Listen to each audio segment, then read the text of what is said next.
अस्सलामु अलैकुम नाजरीन। हुजूर पाक सल्लल्लाहु अलैहि वाली वसल्लम से किसी ने पूछा कि हुजूर सबसे बड़ा गुनाह कौन सा है, तो आका करीम सल्लल्लाहु अलैहि वाली वसल्लम ने फरमाया कि सबसे बड़ा गुनाह ये है कि तू अल्लाह के साथ किसी को शरीक ठहराए, हालांकि उसने तुझे पैदा किया, तुझे तख्लीक किया, तो तू उसका शरीक बना के बैठ जाए। कहा यह सबसे बड़ा गुनाह है। तो रावी ने अर्ज़ की कि हुजूर पाक सल्लल्लाहु अलैहि वाली वसल्लम फिर इसके बाद, तो हुजूर पाक सल्लल्लाहु अलैहि वाली वसल्लम ने फरमाया कि तू बच्चे को इसलिए कत्ल कर दे कि मैं किस तरह इसको पाल सकूँगा। बच्चे को ज़ाया कर देना, उसको कत्ल कर देना, अल्लाह फरमाता है हम तुम्हें भी रिज़्क देते हैं, उसको भी देंगे। तीसरा गुनाह, हुजूर पाक सल्लल्लाहु अलैहि वाली वसल्लम ने फरमाया कि आप हमसाये की बीवी के साथ बदकारी करें। ये बड़े गुनाहों में से एक है। हमसाया माँ जाई की तरह होता है, उसकी दीवार सांझी होती है, उसकी इज्जत सांझी होती है। और अगर कोई शख्स ताक में रहे और हमसायों के घर घुसकर उनकी आबरू रेज़ी कर दे, तो ये 3 बड़े गुनाहों में से एक बड़ा गुनाह है जो आप सल्लल्लाहु अलैहि वाली वसल्लम ने फरमाया। हज़रत अब्दुल्ला इब्ने मसूद रज़ी अल्लाह ताला अन्हु से ये रवायत मरवी है कि अल्लाह से ज़्यादा कोई गैरतमंद नहीं है, अल्लाह सबसे ज़्यादा गैरतमंद है। और इसकी गैरत का तकाज़ा ये है कि उसने बेहयाई को, चाहे वो पोशीदा तौर पर की जाए या एलानिया तौर पर की जाए, उसको पसंद नहीं किया, उससे मना कर दिया, लोगों को हराम करार दे दिया, इसलिए कि वो खुद गैरतमंद है। गैरतमंद मालिक गैरत का सबक देता है अपनी मखलूक को। अल्लाह ताला कुरान मजीद में फरमाता है कि फहश काम के करीब न जाना, वो एलानिया तौर पर करो या मख्फी तौर पर। तो मुफस्सिरीन ने लिखा कि जो बदकारी है वो मख्फी फहश है और शराब नोशी ये एलानिया फहश है।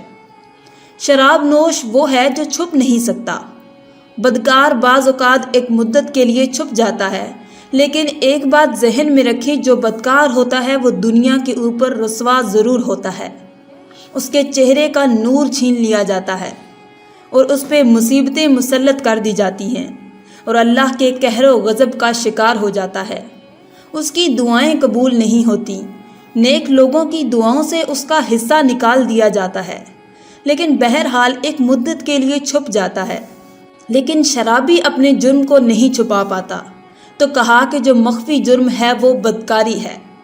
और जो इरशाद फरमाया कुरान पाक ने कि जो ज़ाहिर जुर्म है उससे मुराद अलखम्र है, यानी शराब है, और नशा देने वाली चीज़ से हराम की हुर्मत आई।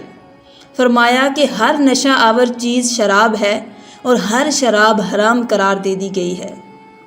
अब यहाँ भी लोग दलीलें लेके बैठ जाते हैं कि वो भी एक मशरूब है, इससे क्या फ़र्क पड़ता है। लेकिन जब मेरे रब ने कह दिया तो बात ख़त्म हो गई। एक यहूदी के घर एक मुसलमान मेहमान ठहरा, तो उसने अंगूर पेश किए, तो उसने बड़े शौक़ से लिए। तो थोड़ी देर के बाद वह शराब ले आया, तो उसने कहा कि अस्तगफिरुल्लाह, मैं मुसलमान हूँ, मैं शराब नहीं पीता। तो यहूदी ने हंस कर कहा कि ये जो अंगूर आपने खाए हैं, शराब इसी से कशीद होती है। तो उस मुसलमान ने कहा कि आपकी अहलिया किधर हैं? तो वो अपनी अहलिया को बुला लाया। तो कहा कि आपकी कोई औलाद भी है? कहा हाँ, मेरी बेटी है, उसको भी बुला लाओ। तो उसको भी बुला लाया। जब दोनों आ खड़ी हुईं तो कहा कि ये तुम्हारी बीवी हलाल है तुम पर, ये बेटी उसी की है, मगर ये हलाल नहीं है तुम पर। तो जब उस यहूदी ने ये बात सुनी तो कहा फ़क़ाल अशहदु अल्ला इलाहा इल्लल्लाहु वहदहु ला शरीक लहू व अशहदु अन्ना मुहम्मदन अब्दुहु व रसूलुहु। कहा इतनी खूबसूरत दलील, इतनी खूबसूरत दलील। कहा अंगूर से शराब निकली है तो शराब हराम क्यों और अंगूर हलाल क्यों? तो कहा तुम्हारी बीवी तुम्हारे लिए हलाल है और तुम्हारी बेटी तुम्हारे लिए हराम क्यों? कहा बात समझ में आ गई। बाज़ औक़ात मेरे रब की हिकमतें हमारे इल्म में नहीं होती और हिकमत ना जानने की वजह से हम कहते हैं कि ये बात हमें समझ नहीं आती। यही तो बात हमें बताई गई है कि जो समझ में आ जाए उसको भी मानना है और जो नहीं समझ में आए उसको भी मानना है। हम जन्नत को मानते हैं, क्या देखा है जन्नत को? हम अपने रब को मानते हैं, तो क्या देखा है अपने रब को? وہ دل میں تو آتا ہے پر سمجھ میں نہیں آتا۔ ہم جان گئے بس تیری پہچان یہی ہے، ہم تو سب سے بڑی حقیقت کو بغیر دیکھے مانتے ہیں، بغیر سمجھے مانتے ہیں۔ جب اس حقیقت کو ہم مانتے ہیں تو اس کے کہے ہوئے ہر حکم کو ہم کیوں نہ مانیں۔ ناظرین، آج کی اس ویڈیو میں تھا بس اتنا ہی۔ مزید ایسی ہی اسلامک ویڈیوز کے لیے آپ ہمارے اس چینل کو سبسکرائب کر دیں اور ساتھ موجود بیل کے آئیکن کو دبا کر آل پر کلک کر لیں۔ شکریہ۔